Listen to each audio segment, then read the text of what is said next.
स्वागत है दोस्तों आप सभी का आर के ग्रामर स्टूडियो में। मैं हूं राजकुमार और हम कर रहे थे ग्रामर का पंचनामा, जिसमें हमारा आज का चौथा टॉपिक है वर्ब्स। तो क्या होते हैं ये वर्ब्स, ये कहाँ से आते हैं और कहाँ जा रहे हैं, क्यों हमें इतना परेशान करें। तो दोस्तों आज हम इसी विषय के बारे में चर्चा करें, कहाँ से, क्यों और किस लिए इस्तेमाल होते हैं। तो वर्ब्स बेस्ड एक्शन होते हैं जो भी कोई सब्जेक्ट या प्रोनाउन करते हैं, कामों को हम वर्ब्स कहते हैं। ये वर्ब्स मेनली दो टाइप के होते हैं और उनके भी दो दो टाइप होते हैं। जैसे कि फर्स्ट होता है हेल्पिंग वर्ब और सेकंड होता है मेन वर्ब। हेल्पिंग वर्ब के दो पार्ट होते हैं। पहला हेल्पिंग वर्ब, चलिए बात करते हैं पहले हेल्पिंग वर्ब। इसमें is, am, are, was, were, has, have, had, ये सब होते हैं। और मेन वर्ब्स के तीन फॉर्म्स होते हैं, जैसे कि गो, वेंट, गॉन। हेल्पिंग वर्ब्स की बात करूं तो ये इनके दो टाइप्स होते हैं। Auxiliary verbs and linking verbs.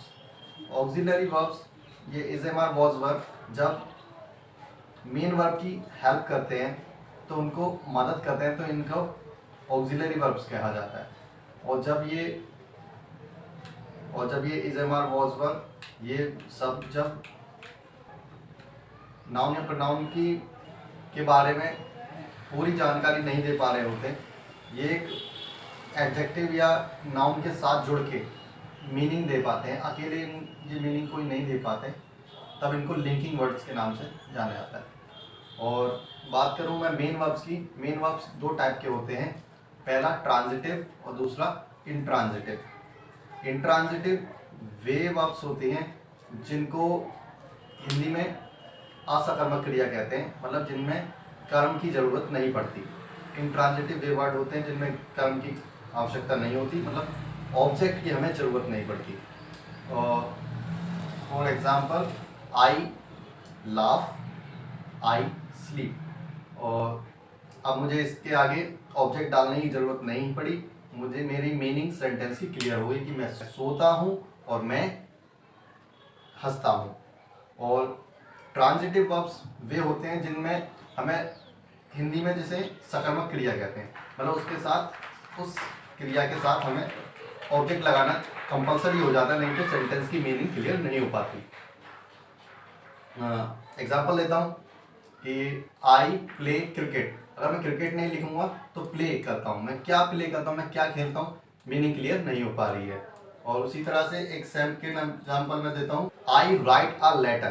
तो राइट के बाद मुझे लेटर लिखना जरूरी पड़ा ताकि मेरी राइट की मीनिंग क्लियर हो जाए कि मैं लिखता हूँ, क्या लिखता हूँ। तो इस तरह से कुछ ऐसी वर्ब्स होती हैं जिन वर्ब्स के साथ मुझे ऑब्जेक्ट लगाना कंपलसरी होता है, उन्हें ट्रांजिटिव वर्ब्स कहते हैं। और जिन वर्ब्स के साथ ऑब्जेक्ट लगाने की आवश्यकता नहीं होती तो उन्हें इंट्रांजिटिव वर्ब्स कहा जाता है। और वर्ब्स ऑक्सिलरी वर्ब्स जिन्हें इज, एम, आर, वॉज, वर ये सब कहते हैं, इसमें इनकी ये टोटल 24 होती हैं mainly. Is, am, are, was, were, has, have, had, will, would, can, could, may, might, shall, should, इस तरह से लगभग सारे 24 होते हैं और या फिर ज़्यादा भी होते हैं। और मेन वर्ब्स जो होती हैं उनके 3 टाइप्स होते हैं, present form, past form, past participle, और एक फॉर्म और प्रेजेंट पार्टिसिपल जिसे हम आईएनजी फॉर्म्स के नाम से जानते हैं। ये पास्ट पार्टिसिपल और प्रेजेंट पार्टिसिपल के एज एन एडजेक्टिव ये नाउन के साथ इस्तेमाल होते हैं, जिनको मैंने एडजेक्टिव वाले चैप्टर में बताया है विद एग्जांपल। हाँ, तो जैसे कि मैं एग्जांपल लेता हूँ, गो की present form go, past form went and past participle form third form जिसे कहेंगे वो होती है गॉन। तो गो, वेंट, गॉन, कम, केम, कम, तो इस तरह से ये फॉर्म होती है। और इनको वर्ब्स को हमने 3 कैटेगरी में डिवाइड कर दिया है कि ये स्ट्रॉन्ग वर्ब हैं, ये वीक वर्ब हैं और ये सेम वर्ब हैं। तो मतलब जिन वर्ब्स में वॉवेल्स को चेंज करके ये मीनिंग क्लियर हो जाती है, मीनिंग वॉवेल्स को चेंज करके जिनकी तीनों फॉर्म्स डिफरेंट डिफरेंट बन जाती हैं, तो उसे स्ट्रॉन्ग वर्ब्स कहा जाता है, क्योंकि तीनों फॉर्म्स उसकी देखने में सुनने में अलग होती है। और वीक वर्ब्स वो होती हैं जिनमें लास्ट में सिर्फ ईडी लग जाता है, जैसे कि आई, जैसे कि लाफ लाफ लाफ, सेकंड और थर्ड फॉर्म में ईडी लग गया और ये एक जैसी लगभग देखने में लग रही है। और सेकंड है इसका क्राई क्राइड क्राइड। और तीसरी फॉर्म जिसकी तीनों फॉर्म सेम होती हैं, उसके एक दो एग्जांपल देता हूँ। जैसे कि लीड रेड रेड, बोलने में तो ये दूसरी और तीसरी अलग अलग हैं, लेकिन तीनों लिखने में फॉर्म सेम है। तो ये था दोस्तों हमारा एडजेक्टिव, ये था हमारा वर्ब्स, जिसमें हमने बात करी कि वर्ब्स वे क्रियाएं होती हैं, वे एक्शन होते हैं जिन्हें कोई भी नाउन या प्रोनाउन करते हैं,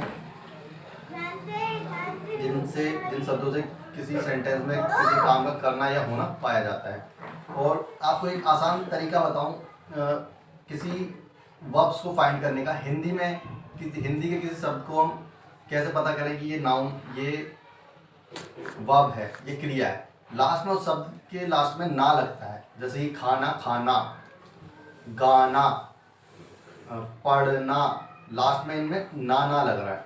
तो ये एक छोटी सी पहचान है वर्ब्स को पहचानने की हिंदी में, और उनकी तीन फॉर्मों को अलग अलग हमें याद करना पड़ता है। लास्ट में आईएनजी फॉर्म के साथ उसको इस्तेमाल किया जाता है। हम उसको इस्तेमाल करेंगे, सीखेंगे, समझेंगे। हमारी अगली क्लास के बाद से हम स्ट्रक्चर पे बात करेंगे। थैंक यू दोस्तों।